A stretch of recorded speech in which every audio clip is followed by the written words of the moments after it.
Minha mãe teve um AVC e ficou completamente dependente. Entras numa espiral de querer estar presente, de que nada falhe, que te esqueces de ti, mas não te apercebes que te estás a esquecer de ti. Eu não sei como é que eu conseguia gerir a agenda, porque estava sempre, desde de manhã até à noite, numa correria louca. Eu achei sempre que ia ser mãe. De repente também dava por mim a achar que as coisas iam melhorar e quando melhorassem, então ia ser mãe e ia ser muito feliz. Os médicos alertaram que eu não podia deixar de viver a minha vida. Quando soube que estava com uma menopausa precoce, também me disseram que era devido ao stress que eu estava a viver naquela altura. Quando a minha mãe partiu, ficou um buraco enorme, que eu tive que saber preencher, ainda estou nesse processo. Nada me conseguia satisfazer e eu só chorava. Eu achava que quem tinha depressões era quem tinha tempo. E, na verdade, também achava que era uma coisa para pessoas mais fracas. Quando fui confrontada com o diagnóstico de uma depressão, tive que pensar e repensar muita coisa na minha vida. Nós não podemos achar que não temos tempo para nada, porque quando estamos mal, não podemos ajudar as outras pessoas como queremos. Eu tinha essa necessidade de ser forte. Vivia numa ansiedade enorme, mesmo antes da minha mãe estar doente, para que nada falhasse. Isso ajudou-me, numa determinada altura, mas também sinto que se não tivesse a mania que era forte, se calhar podia ter deixado que tomassem um bocadinho mais conta de mim. Eu já não quero ser forte. Eu já fui forte. E não foi o melhor. Portanto, eu já não quero ser forte. Quero só ser.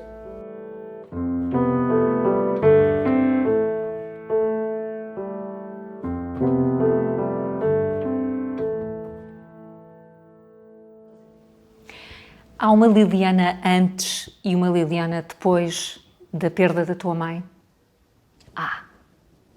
É uma Liliana bem diferente, porque com a perda da minha mãe eu senti-me órfã.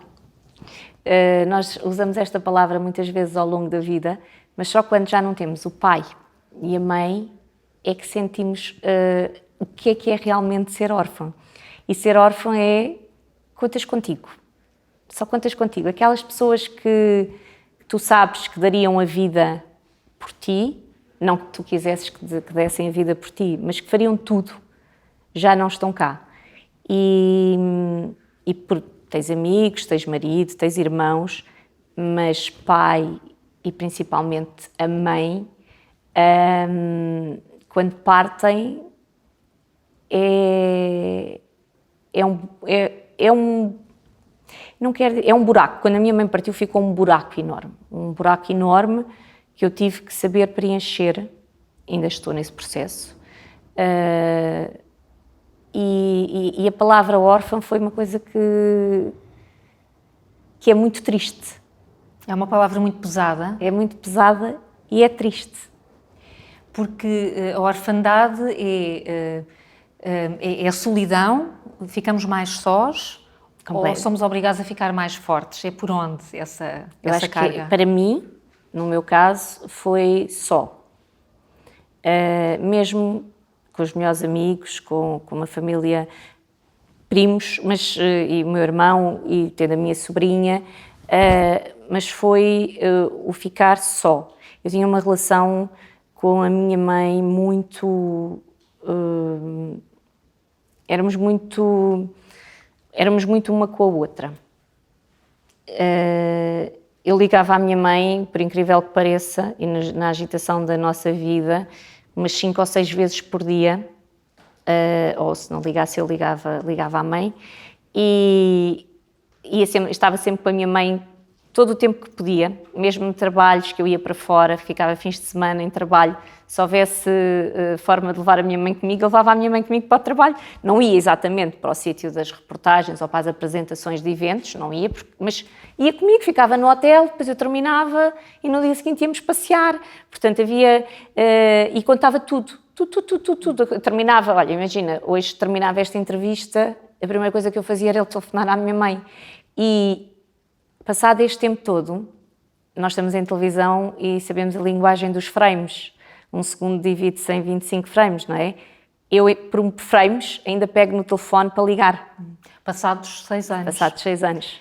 Quando é que 6, passados no fundo 10, porque quando a minha mãe teve um AVC e ficou completamente dependente, claro que eu nessa altura já não ligava para partilhar estas coisas, até ainda durante os primeiros tempos ainda conseguia falar ao telefone, mas depois já não era possível.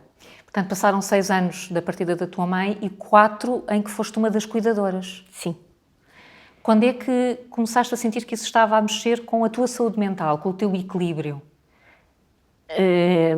Não senti logo, porque a correria que tu entras, a azáfama que tu entras, a espiral, entras numa espiral de querer estar presente, de que nada falhe, que te esqueces de ti, mas não te apercebes que te estás a esquecer de ti. Porque o que interessa naquela altura é que ali nada falhe e há muita coisa que pode falhar. Porque se tu queres dar todo o conforto e tudo aquilo que... todo o amor, não é o amor, mas mesmo materialmente, para que nada falhe e tens de continuar a trabalhar e tens de continuar a sorrir e tens de continuar, a tua vida continua, mas entretanto tens que ir ao médico pedir as receitas, tens que ir à Santa Casa comprar as fraldas porque é mais barato, tens que ir à Liga dos Amigos do Hospital comprar os proteicos porque lá é mais barato, e quando eu digo mais barato, tu procuras sempre o mais barato porque é tudo muito caro. É muito caro, eu acho que as pessoas não fazem a mínima ideia quando tu tens alguém acamado, completamente dependente e que queres ter contigo em casa. E também se quiseres pôr num bom sítio, também é muito caro. Mas, e tens que continuar a trabalhar e não tens dinheiro, todo o dinheiro, não tens dinheiro, não tens ninguém que te ajude, não tens dinheiro de família. A minha mãe não tinha reforma, portanto, fica dependente também de ti financeiramente. Isso foi um choque muito grande, perceber o dinheiro todo que tu ganhas no teu ordenado praticamente é para ali, direciona-se para ali. Portanto, havia o choque emocional de lidar com uma pessoa que já não era a mãe que conhecíamos, sim. Essa pressão financeira, não havia tempo para pensar em ti. Não. E era, se queres que eu te diga, o trabalho era o meu refúgio. Era onde era eu um bocadinho. Trabalhar sempre, porque passas a estar num alerta. Mesmo eu tive muitos problemas de sono, ainda tenho, porque o meu sono era um sono de alerta. O pânico do telemóvel tocar. Mas durante aquelas horas que estás ali a trabalhar e que estás em direto ou que estás a gravar e que não tens o telemóvel ao pé de ti, se calhar era o único tempo em que tu não estás dependente de uma chamada telefónica. Mas mal faltava um minuto para acabar o que estás a fazer, onde é que está o telemóvel que eu tenho que ir já ver? Portanto, tu estás com uma dependência terrível, só quando estás a fazer um direto ou a gravar qualquer coisa é que sabes que não podes estar agarrada ao telemóvel. E, portanto, o trabalho nessa altura foi um refúgio. E uma necessidade enorme que tudo corresse bem, porque aquele dinheiro era crucial para continuar a dar à minha mãe todo o conforto que ela merecia. E também, na altura, o meu irmão ficou desempregado. Eu acredito que as coisas não são por acaso.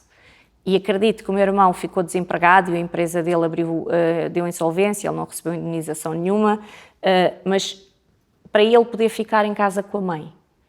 Porque outro dos problemas com que eu me deparei foi...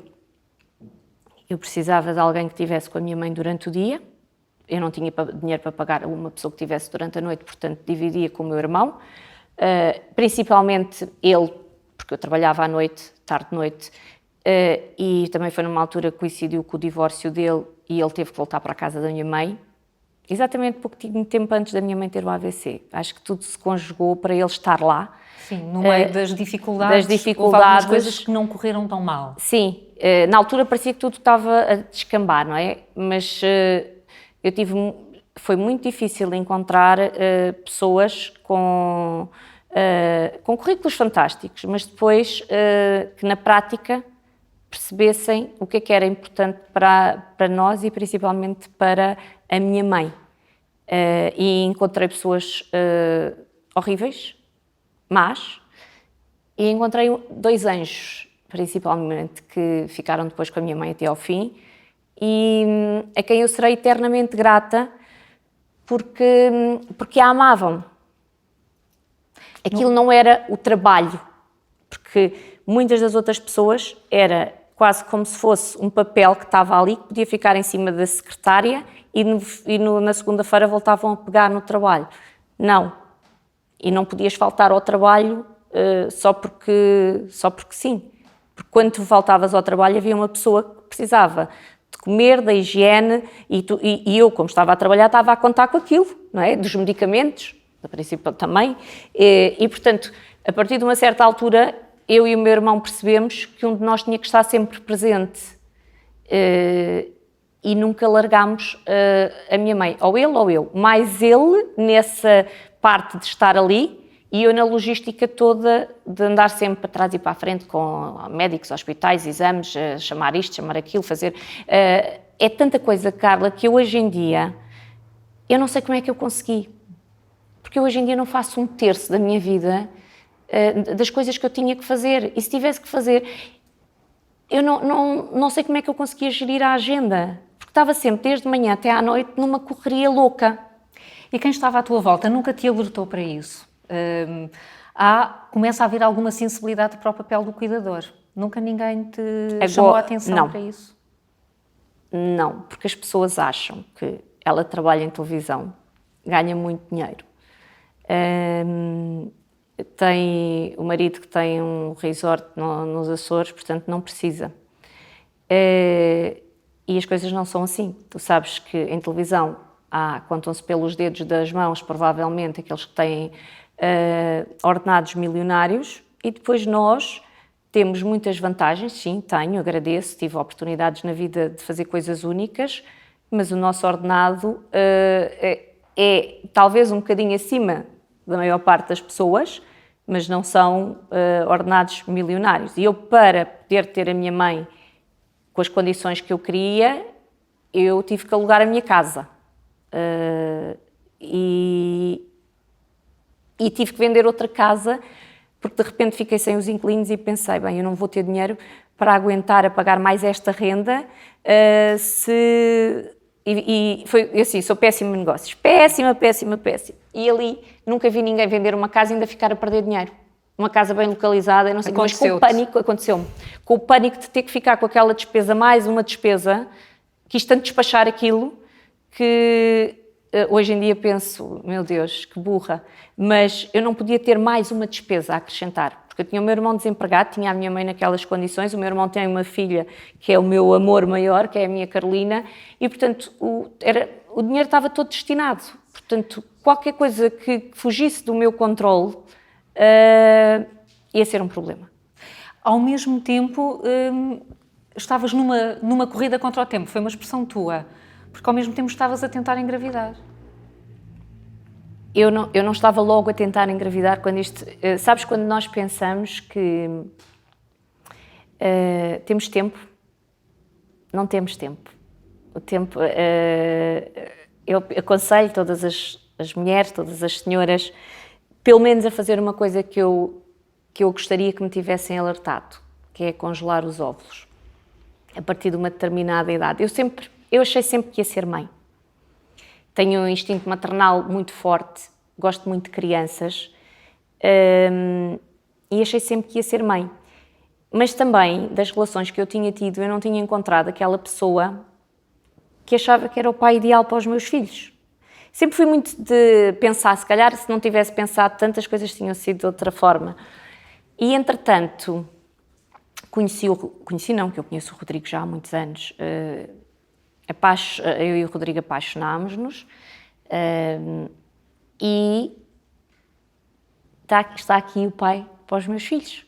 O Rodrigo já tinha 2 filhos, mas também queria ter um filho comigo. Portanto, eu estava com 40 anos, tudo bem, hoje em dia já não era uma idade, mas hoje em dia as mulheres são mães mais tarde. E estávamos a viver um momento mesmo muito feliz, muita paixão, muita cumplicidade. E o Rodrigo conheceu a minha mãe num sábado, e eu no sábado a seguir, do fim de semana a seguir, conheci os pais dele. E no domingo a minha mãe teve um AVC. E aí disseram-me que era grave. Mas como a recuperação naqueles primeiros tempos foi muito boa, eu nunca percebi que era tão grave. E, portanto, aqueles primeiros tempos eu não sabia bem, vamos viver juntos, alugas a tua casa, e pronto. E depois, ainda bem que assim foi, porque aquele dinheiro do aluguer da casa foi muito importante para tudo o resto. E eu pensei, se calhar agora não é mesmo a melhor altura, se calhar mais um ano, espero. Só que a minha mãe piorava todos os dias um bocadinho. E nós, dizem que há formas de cuidar, não é? De cuidar quando a pessoa está acamada, de tratar. E eu tive boas enfermeiras que me explicaram, mas o meu cérebro fez um reset a tudo aquilo que me explicavam. Portanto, eu fazia tudo com força, à base da força, mas não é à base do jeito. E o meu irmão soube fazê-lo à base do jeito. Para mim era muito extenuante. Eu saía cheia de lesões, ou nas costas, fisicamente, ou nos braços. Era muito exigente. Exigente. E a minha mãe preferia o meu irmão, porque ela sentia que eu estressava muito com aquilo, com medo de magoar, ou de não tentar protegê-lo ao máximo possível, fazia uma força completamente desnecessária.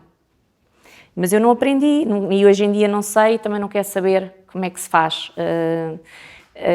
Mas tivemos momentos que eu me assustei. Uma vez estava a tentar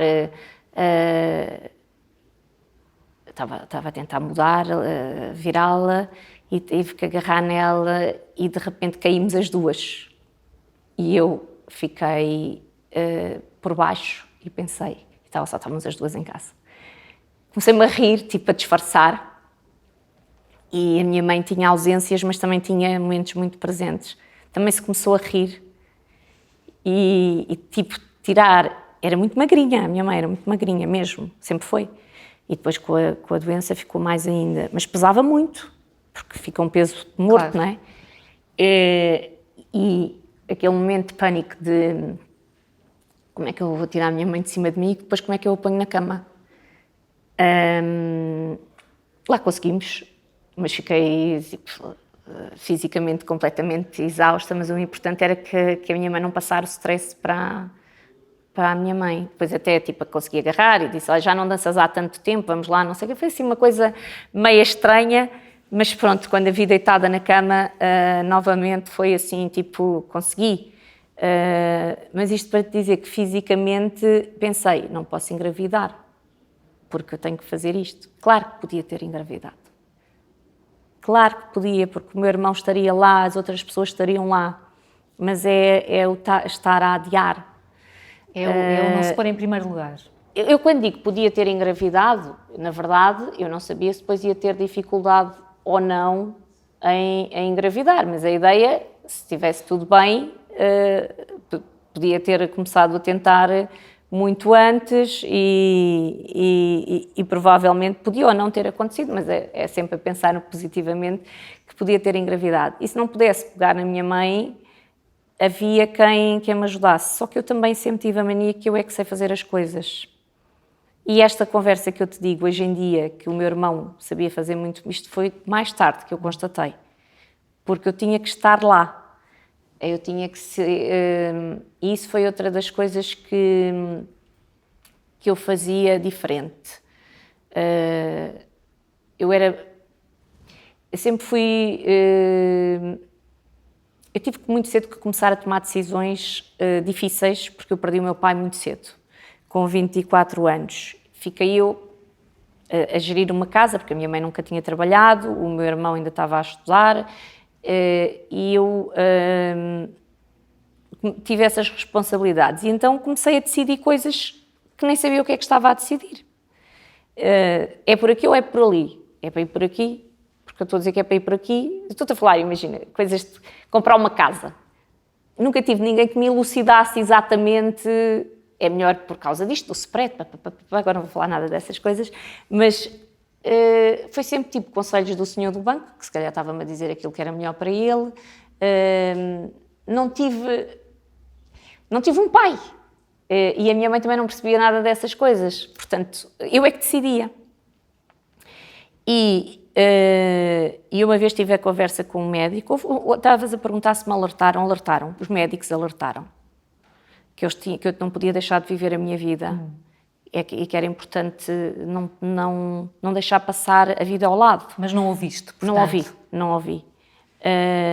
ouvi, mas houve um neurologista a quem eu perguntei, porque o meu irmão, as pessoas dizem, tu és muito chata com a mãe, e eu perguntei ao médico, e o médico disse que tem que haver sempre uma chata de serviço, para comer, para beber, para se sentar, para mudar a posição, e eu aí era muito rigorosa, tipo, se é hora de comer, vai comer e vai comer isto tudo, pelo menos isto tem que comer, e ficava horas ali até comer. Se é para beber, tem que beber 1 litro de água por dia, isto é um exagero, mas pronto, não é um exagero, mas então tem que beber, enquanto não bebia o copo de água, aquele copo de água das 11 da manhã, então eu não saía dali. Portanto, eu tinha que estar sempre presente em tudo. Sim, uma dedicação exclusiva. E foste abdicando daquilo que eram os teus projetos pessoais. Sim, mas não percebi que estava a abdicar. Eu não percebi que estava a abdicar. Sim. Quando é que percebes? Percebo quando, a nível da minha relação com o Rodrigo, começaram a dizer, vê lá, porque não estás tempo. O que é que acontecia? Ao fim de semana nós não tínhamos lá ninguém. Portanto, os fins de semana era o sábado o meu irmão e o domingo era eu. Ou então, se havia alguma coisa, trocávamos, mas era eu, tipo assim, estávamos os dois na mesma, mas imagina, se o Sporting jogava, o meu irmão queria ir ao jogo, então estava eu. Nunca ficava sozinha, a minha mãe nunca ficou sozinha um minuto que fosse. Quer dizer, sozinha, sem mim e sem o meu irmão. Porque depois, claro que tínhamos lá as senhoras. Mas então, não tinhas tempo para ti, não nem tinha para tempo para mim, nem para a minha relação, nem para a minha relação, e descuidei-me muito aí, apesar de não me ter apercebido, não me apercebido nada disso. Para mim isso era secundário, e se me apercebesse era assim, eu quero lá saber disso. O que me interessa agora é que isto é que é o meu foco. Mas não te vou dizer que era assim, eu quando tinha muitas vezes que levantar para ir para lá para o domingo, que eu sabia que era mais difícil, eu não ia com o maior prazer do mundo. Tinha que ir. Depois de lá chegar, claro, via a minha mãe. A minha mãe era a pessoa mais serena e ternurenta que tu possas imaginar. Os próprios médicos diziam que a serenidade que a minha mãe tinha ajudou muito para que se deixasse ser cuidada. Porque nunca houve uma revolta, nunca houve um porquê, nunca houve... e achou sempre que ia melhorar. E isso também passava para nós, porque eu também, de repente, também dava por mim a achar que as coisas iam melhorar, e quando melhorassem, então ia ser mãe e ia ser muito feliz. Ia ser muito feliz porque ia ser mãe. Entretanto, o que é que eu comecei a sentir? Que comecei a ter falhas no período menstrual.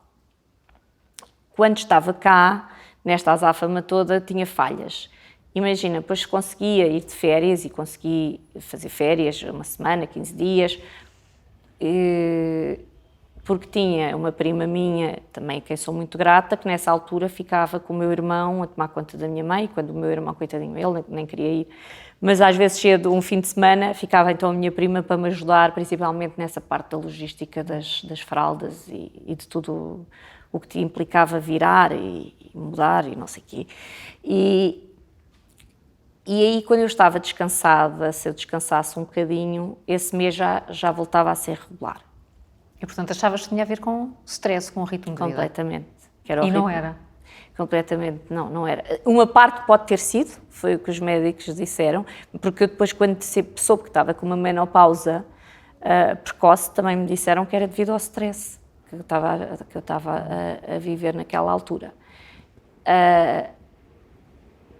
E quando a médica me diz isso, a minha ginecologista me diz isso, aí é que eu ia sempre à médica, e ela disse, será que você não... Provável que esteja aqui com uma menopausa a ficar... E eu, aquela palavra, quando eu ouvi aquela palavra... Que idade tinhas, Liliana? Tinha 43, ia fazer 44. Sabes que eu sou péssima com esta coisa dos... Como foi uma época tão dura, eu acho que quando eu fiz o reset a saber cuidar da minha mãe, também aos números. Eu não consigo localizar bem. Situar bem. Mas tinhas 40 e poucos anos. Sim, tinha 43, 44. Mas, nessa altura, a médica alertou-me e disse-me se calhar devia pensar aqui num tratamento de fertilização, se quer ser mãe. E eu, fertilização, agora médicos, hospitais, eu não saía do hospital com a minha mãe, sabes? E então fui ao médico, ao Dr. Luís Vicente, que é um excelente especialista, e na altura eu ainda tinha óvulos. Ainda fazia ovulação, e comecei a tomar umas injeções para acelerar a ovulação. Só que eu tinha que ir ao hospital praticamente dia sim, dia não, fazer uma ecografia, para além das injeções que eu dava a mim mesma, fazer uma ecografia para ver se o óvulo estava a descolar, se estava a vir. E eu pensei assim, eu não tenho vida para isto, eu não posso. Nesta fase mais agora, ainda vir mais eu para o hospital, sozinha, mas eu fiz isso durante meses. E de repente a minha mãe fica pior, e eu penso que aquele tempo era precioso. O tempo de ir ao hospital e de tentar, eu desisti.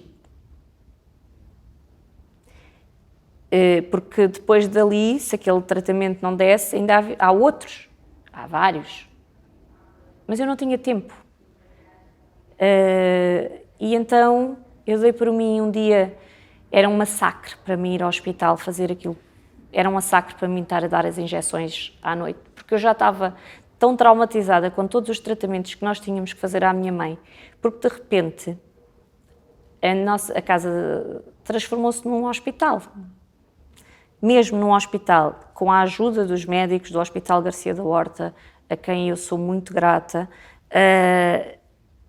que também foi uma experiência para eles. Mais tarde, eu depois falei com o Dr. Tiago, e para eles também foi ver até que ponto é que, para não terem as pessoas nos cuidados continuados, se a família quisesse ter o doente em casa, como é que conseguiam ou não, com a ajuda deles e dos enfermeiros.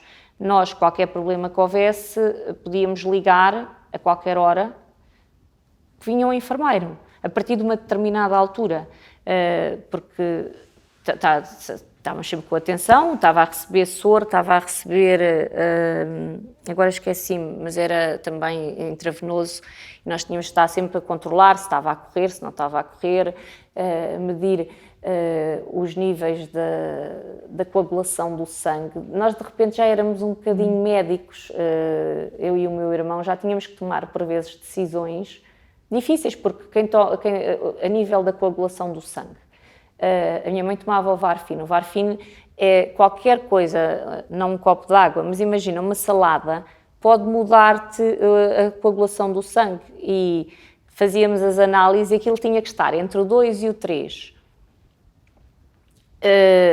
E então já sabíamos, se ultrapassasse que tínhamos que diminuir, já não sei se era bem assim, e se tivesse coisa tinhas que aumentar um bocadinho a dose. E havia alturas em que nós já fazíamos os dois sem perguntar ao médico, achas que sim, achas que não, já discutíamos, com base na nossa experiência anterior. E, portanto, não havia espaço para pensar em mais nada? Não havia. E passou o tempo? E passou o tempo. E na altura, quando a minha mãe partiu, a minha ginecologista aconselhou-me a ir à doutora Ana Peixinho, que é uma psiquiatra, porque ela percebeu que eu já não estava bem. E portanto, que ia ficar pior. Não era só um processo de luto agravado com este confronto, com a provável impossibilidade de ser mãe. Já havia mais sinais? Era isso? Para a doutora, provavelmente, ela, com a experiência dela, ela percebeu o meu desgaste físico, porque eu estava muito magra, embora eu me obrigasse a comer, porque eu sabia que tinha que andar, não é? Que tinha que ir, por muito que me apetecesse ficar na cama, eu nunca tive aqueles sintomas de não me vou levantar, não podia. E sabes que em relação a este tipo de sintomas, eu achava que isto era um luxo. Que, eu era daquelas pessoas, como perdi o meu pai nova, não é? E tive que ir para a frente. Eu achava que quem tinha depressões era quem tinha tempo para ter depressões. E eu não podia dar esse luxo de agora pensar que vou ter uma depressão. E, na verdade, também achava que era uma coisa para pessoas mais fracas. Esta é a realidade. Depois, quando fui confrontada com o diagnóstico de uma depressão, tive que pensar e repensar muita coisa na minha vida. E hoje em dia, quando fala-se, graças a Deus que se fala muito mais da saúde mental e as pessoas assumem, muitas pessoas conhecidas assumem para que as outras se revejam nelas e percebam, não sou só eu. Eu não posso dizer que achava que lidava bem. Não, eu também, para mim, as doenças mentais também eram algo que eu nunca nem tinha parado para pensar muito bem quem estava com uma depressão, o que é que estava a sentir, de que forma é que podia estar a ser afetada. Sabia, tudo bem, é grave, mas se a pessoa quiser, não vai ficar na cama. Não vai ficar na cama, tem que se levantar, tem que ir, tem que fazer as coisas acontecerem. Claro que se ficar na cama nada vai mudar. Quando és confrontada com esse diagnóstico? Quando sou confrontada com... Eu fui à doutora Ana. A doutora Ana acompanha muitas mulheres na menopausa e na depressão pós-parto. E eu gostei muito logo dela, que também é muito importante. Quando tu és confrontada com um diagnóstico destes, que tenhas alguma empatia com a pessoa que te está a dizer. E ela disse-me e eu acreditei. Porque se calhar uma Liliana de há 2 ou 3 anos antes disso era capaz de dizer, pronto, agora toda a gente tem doenças, toda a gente é tudo. A depressão e a doença dos nervos serve para tudo. Que eram aquelas frases feitas e escritas que tu lês. E então... Ali acreditaste? Acreditei e acreditei que tinha que começar a tratar de mim. E isso foi o quê? Tratar de ti? Tratar de mim era, para já, com medicação, para dormir. Porque eu fiz o disparate de me automedicar para dormir, com os medicamentos da minha mãe. Porque como eu não dormia, tudo aquilo é assim, tudo aquele rol de coisas que tu não podes fazer, eu fiz. Então automediquei-me com comprimidos que não eram para mim, tipo, eu não durmo, se a minha mãe dorme tão bem com isto, deixa-me cá tomar isto para ver se durmo umas horas. E de repente estava viciada naqueles comprimidos para dormir. Portanto, foi trabalhar isto em conjunto com a médica. Estava viciada e nem dormia às horas necessárias. Eu já pensava na minha cabeça, tipo, se eu não tenho aquilo, eu não vou dormir. Depois foi principalmente, não foi principalmente, mas para mim o importante era conseguir dormir, porque eu achava que ia dar em maluca de não conseguir dormir. E foi começar a trabalhar a dor. Eu tive a ajuda da doutora Ana Peixinho, mas eu também já tinha tido uma perda muito importante na minha vida, que foi a minha tia, foi uma segunda mãe para mim, minha tia São, que eu também acompanhei a doença dela, morreu com um cancro nos pulmões. E também tinha tido esse período muito difícil, porque era a irmã da minha mãe, a irmã mais velha, a matriarca da família, que viveu sempre connosco. E eu tinha que estar ao lado dela mesmo. E nessa altura comecei a fazer Reiki, comecei a fazer terapias complementares e senti uma grande ajuda. Com a partida da minha mãe, depois deixei disso tudo. O que eu devia ter feito era ter arranjado para mim durante 1 hora por semana, nem que fosse 1 hora, porque eu sabia as vantagens que o Reiki, a meditação, tinham. Porque eu já tinha passado por um período difícil e tinha percebido o quão aquilo tinha sido importante para me ajudar. Mas como eu achei que não tinha tempo para nada, mas nós não podemos achar que não temos tempo para nada, porque quando estamos mal, não podemos ajudar as outras pessoas como queremos. Portanto, não é ser egoísta, mas é priorizar-te um bocadinho e dizer, não, eu pelo menos estas 2 horas por semana ou 3 são minhas e eu vou usá-las desta forma a fazer coisas que eu sei que me fazem bem. Se eu teria capacidade com a agitação interna com que eu estava de parar para meditar, provavelmente não, mas não devemos desistir. Não consegues naquele dia, consegues no outro. Se não conseguires, ficas ali aquele bocadinho contigo.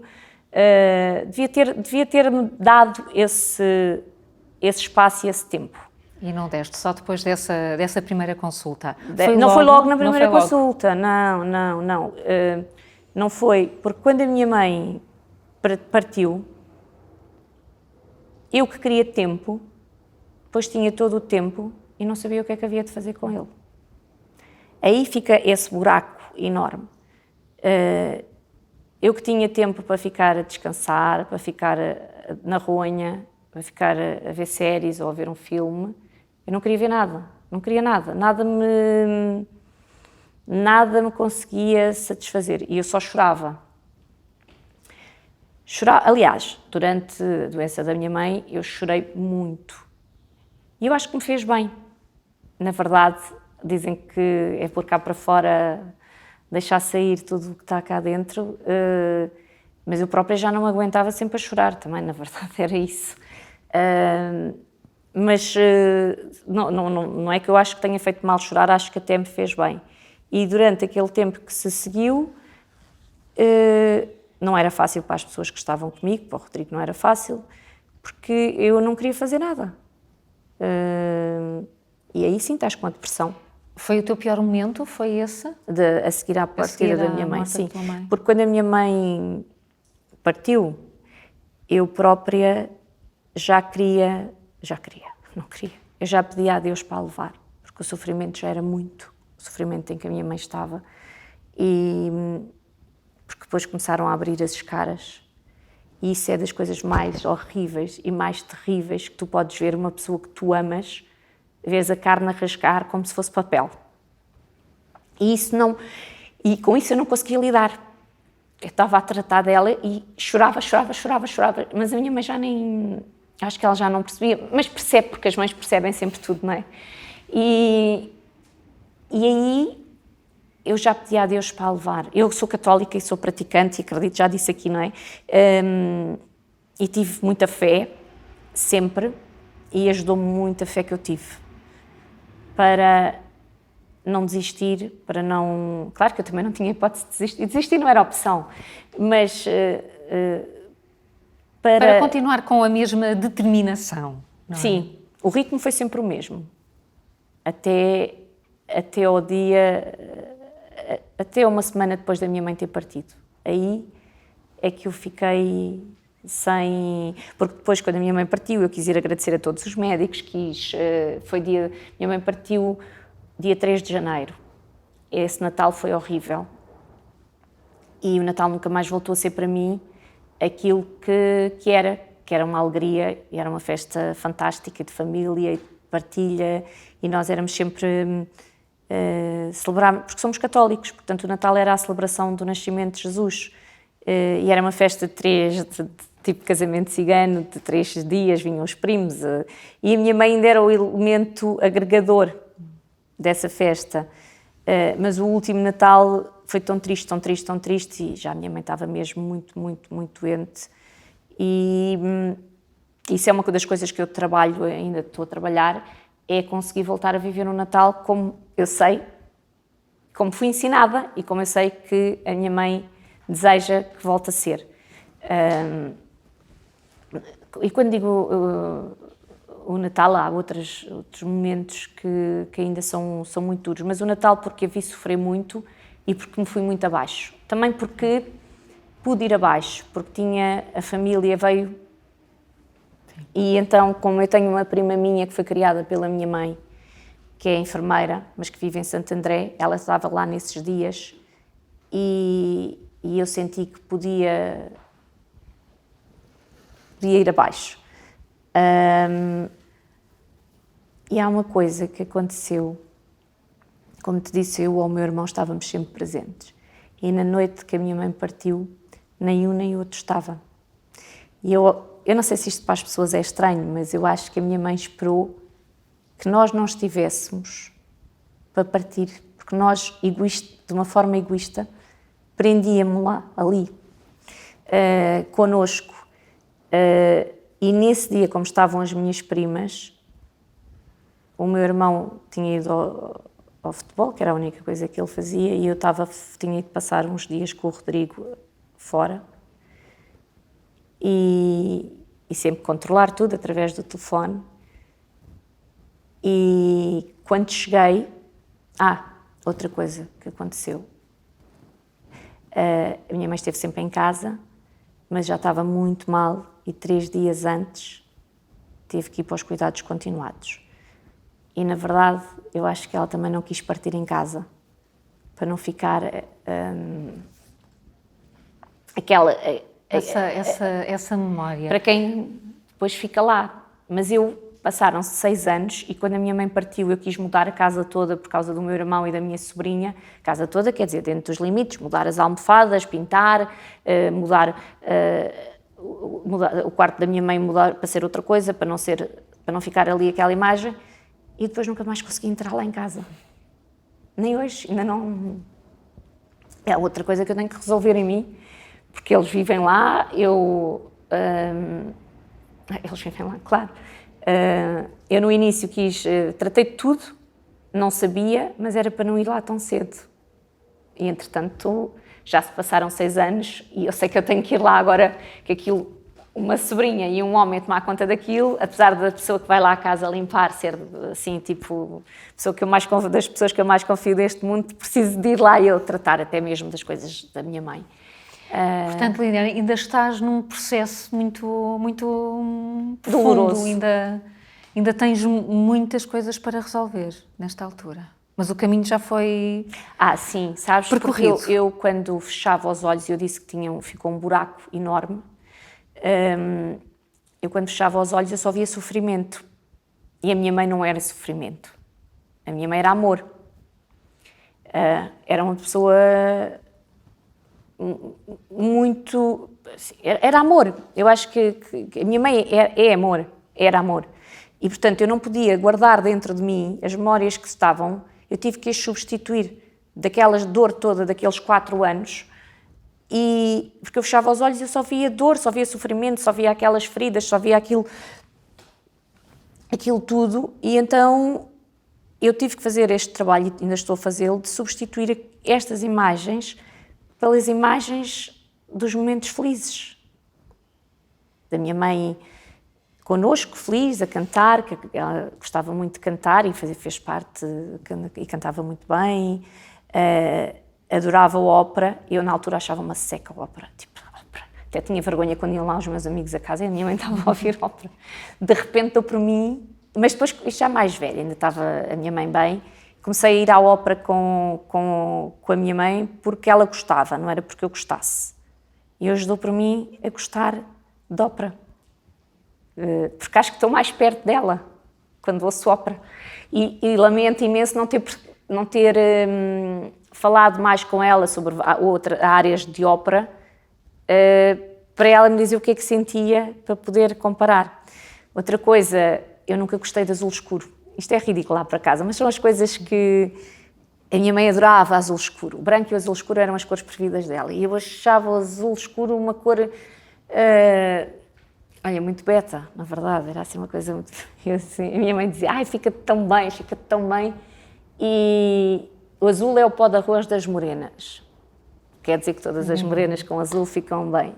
E eu dei por mim a começar a comprar peças azul escuras.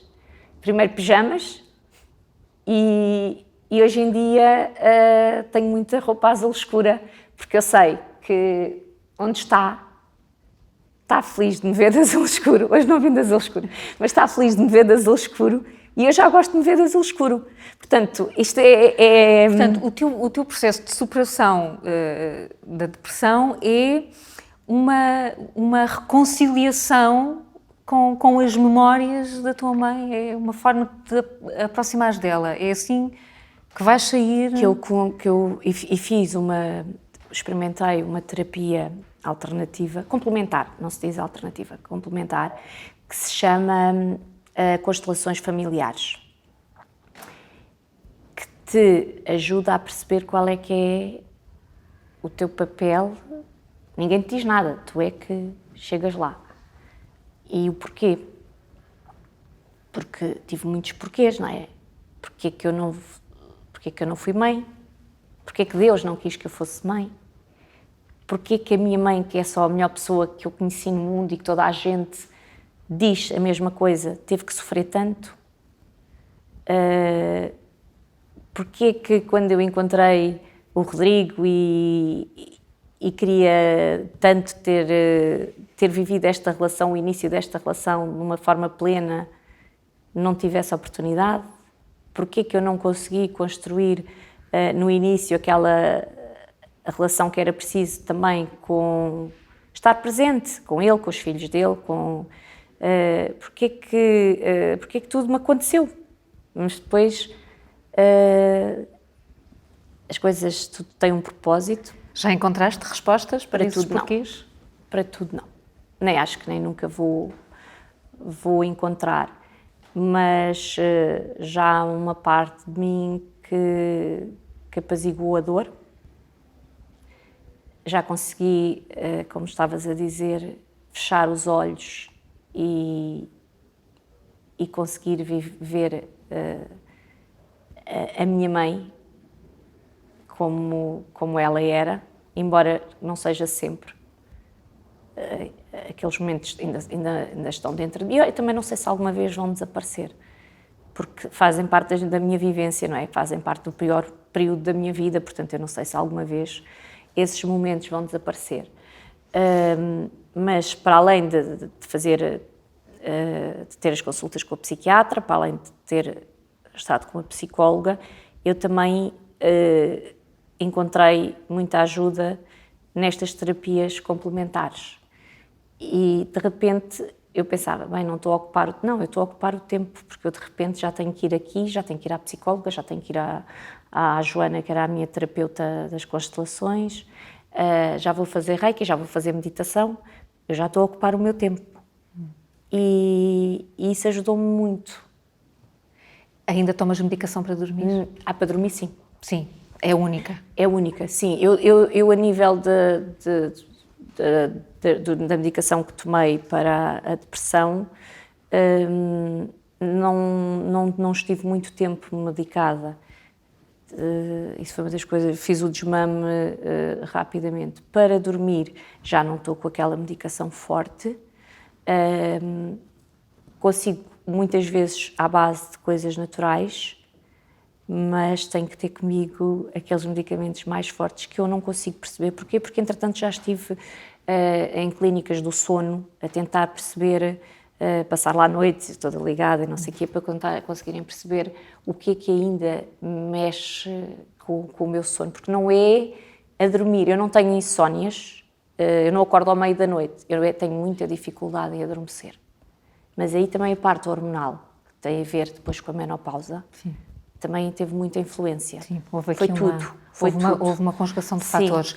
Essa Liliana mais só, será, apesar de tudo, 6 anos depois, uma Liliana mais forte, que se conhece melhor? Que se conhece melhor, sim. Mais forte depende daquilo que nós temos como forte. Eu já não quero ser forte.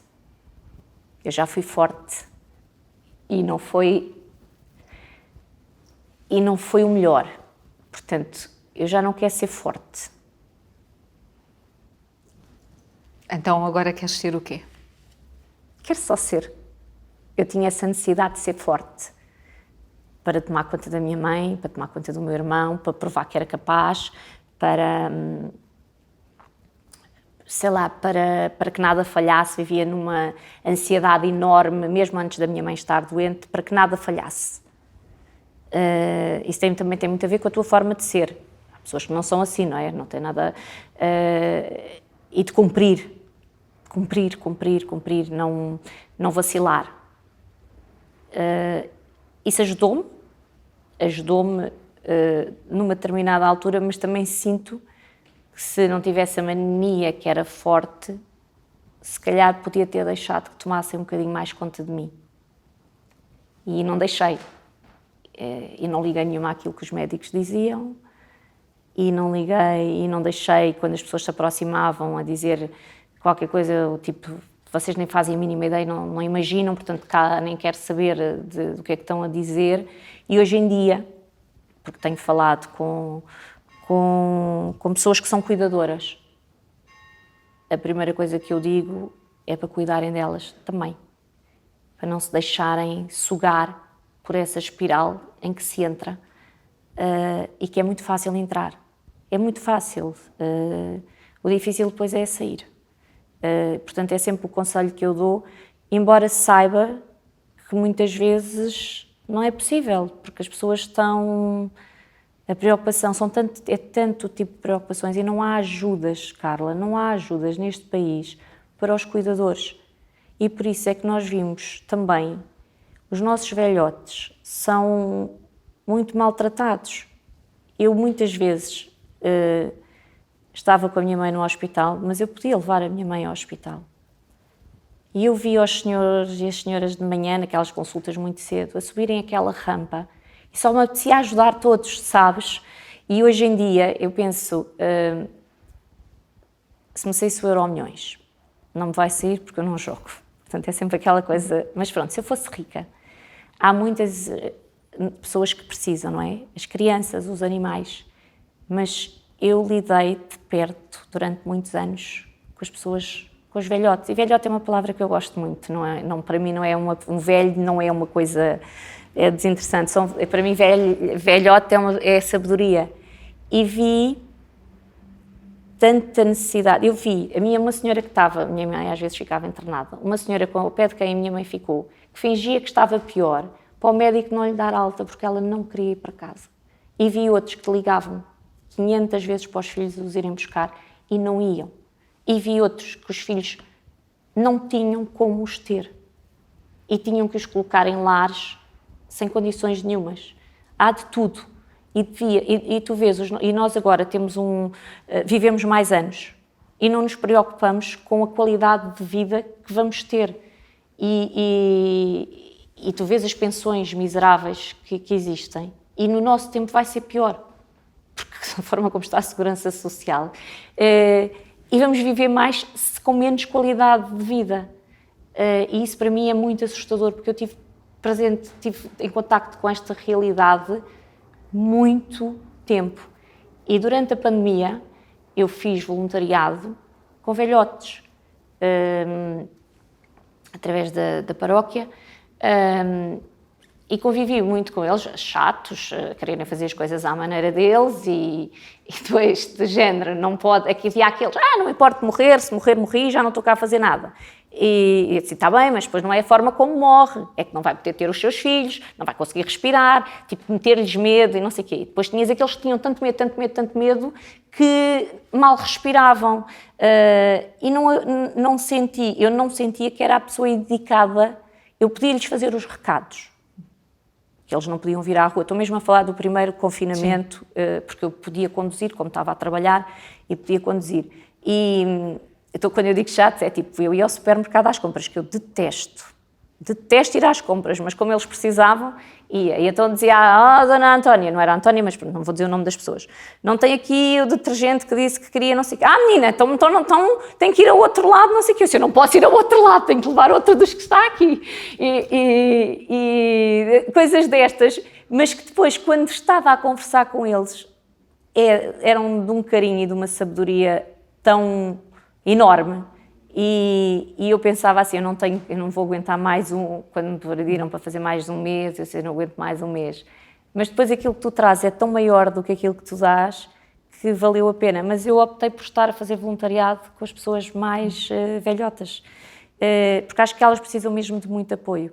E os cuidadores, saiu esta lei, mas são muito poucos aqueles que usufruem, porque são tantos os requisitos e tanta a burocracia que a maior parte das pessoas desiste de recorrer. E passaste na pele por essa experiência na primeira Passei, pessoa e percebo as dificuldades. É preciso mudar muita coisa. Mas há uma coisa que lá em casa não sabem e que eu descobri, que há uma lei que para o cuidador poder descansar durante um mês, há um sítio onde a pessoa que é cuidada pode ficar. Porque a lei reconhece que é necessário o cuidador descansar. Isto porquê? Porque houve uma altura que a minha mãe precisou de ir para os cuidados continuados e não havia vagas, nem a pagar, estava tudo cheio, e depois lá alguém se lembrou, esperem lá aí, se vocês disserem que o seu irmão, porque eu estava a trabalhar, quer ir de férias e que precisa urgentemente, porque precisa, a nível de saúde mental precisa desta ajuda, nós conseguimos arranjar um sítio para a sua mãe ficar. E foi assim que a minha mãe conseguiu ir para os cuidados continuados naqueles últimos dias. Portanto, eu também desconhecia que existia esta lei. Liliana, muito obrigada. Obrigada eu.